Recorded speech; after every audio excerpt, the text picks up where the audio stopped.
ঘটনা ঘটিয়েছে তাতে তো বাংলাদেশের জনগণ তো ওদের মনে করেন গণপিটুনি দেবে।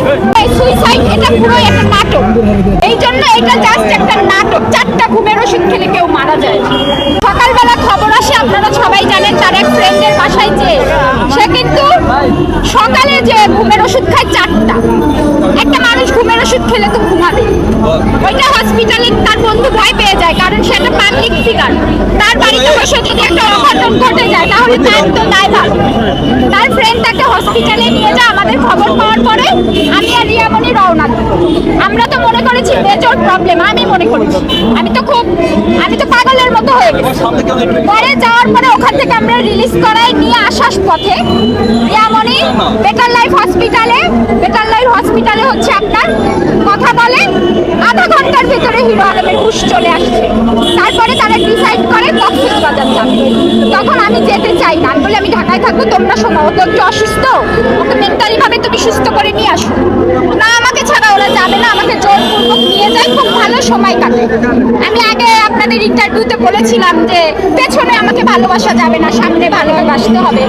রিয়ামণি কিছু কিছু ভিডিও নেয় আমার, এই তুই যা আলমের কাছে নয়, এইভাবে কিছু ভিডিও নেয়, আপনাদেরকে দেখাবে।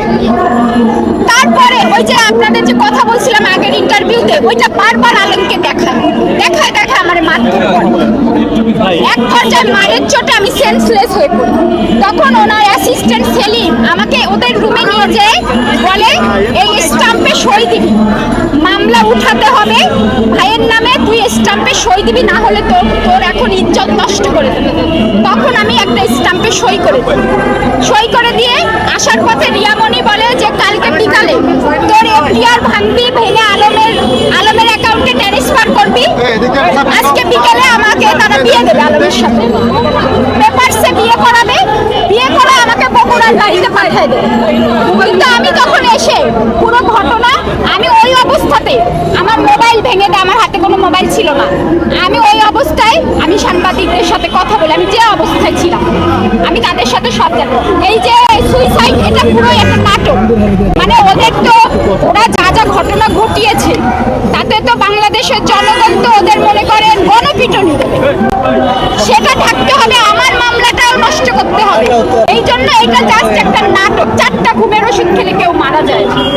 কিন্তু আমি তো ভালোবাসতাম তাকে, এই জন্য আমি ছুটে গেছি। কিন্তু এখন আর ভালোবাসি না, আমার মামলা চলমান থাকবে। আমি যদি মরেও যাই তাও মামলা চলমান থাকবে।